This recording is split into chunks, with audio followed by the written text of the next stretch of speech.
Hello guys, I M back. So ഇത് കുറച്ച് ദിവസത്തെ കാര്യങ്ങൾ ഒരുമിച്ച് കൂട്ടിയുള്ള ഒരു ഷോട്ടാണ്. ഈ കാണുന്നത് 2nd ജാനുവരിയിൽ ഈവനിങ്ങിൽ we were invited to Joy uncle and Pushpa aunty. അവർ വീട്ടിലേക്ക് പോകണമെന്ന് കുറേ നാളായി ഞാൻ ആഗ്രഹിക്കുന്നു. അവിടെ അന്ന് അന്ത്രയാസിൻ്റെ ഫ്രണ്ട്സിനും ഒരു വർഷത്തിലൊരിക്കൽ ഇങ്ങനെ കൂടാറുണ്ട്. അതിനു വേണ്ടി കൂടിയതാണ്. പ്ലസ് ഒരു ഹിഡൻ അജണ്ട ഉണ്ടായിരുന്നു. 12 o'clock അവന് ബർത്ത്ഡേ വിഷ് ചെയ്യുക എന്നുള്ളത്.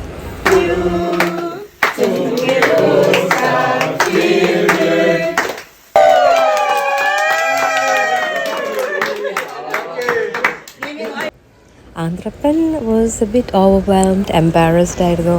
പക്ഷേ അവന് ഭയങ്കര ഇഷ്ടമായി. അവൻ്റെ എല്ലാ ഫ്രണ്ട്സും ഉണ്ടായിരുന്നു. നെക്സ്റ്റ് ഡേ ആന്ത്രപ്പനും മേഴ്സിയാൻ്റെയും സെലിനാൻ്റെയും ഞാനും കൂടി ഞങ്ങൾ ജർമ്മനി പോയി. അവിടുന്ന് ഒരു ചൈനീസ് റെസ്റ്റോറൻറ്റിൽ നിന്ന് ലഞ്ച് കഴിച്ചു. We had some duck, chicken and spring rolls. പിന്നെ ഇത്തിരി ഷോപ്പിംഗ് ഒക്കെ ചെയ്തു അവിടെ. Andreas, thank you so much. Ich danke Happy euch. Birthday. Danke. Ich danke euch für alle Geschenke.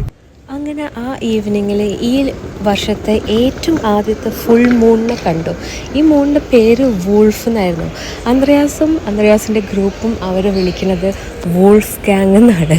That was such a coincidence. അങ്ങനെ മൂണിനെ കണ്ട് കിടക്കാൻ പോയി.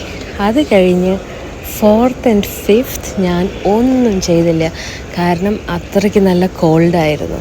So I couldn't do much. I had to take rest. അങ്ങനെ 6th വീണ്ടും ഇറങ്ങി, like literally 1 day before the trip. ചെയ്യേണ്ട കുറച്ച് മെയിൻ്റനൻസ് കാര്യങ്ങളും ലാസ്റ്റ് മിനിറ്റ് ഷോപ്പിങ്ങും നടത്തി. നല്ല ഫ്രീസിങ് കോൾഡായിരുന്നു. ഇറ്റ്സ് ലൈക്ക് -7 ആയിരുന്നു. തിരിച്ച് വീട്ടിലെത്തി. അത് കഴിഞ്ഞ് പെട്ടി പാക്ക് ചെയ്തു. എൻ്റെ യാത്ര സ്റ്റാർട്ടായി. ഞാൻ എങ്ങോട്ടാണ് പോകുന്നതെന്ന് അറിയാമെങ്കിൽ കമൻറ്റ് ചെയ്യൂ. അപ്പോൾ ശരി, tata, bye bye, see U.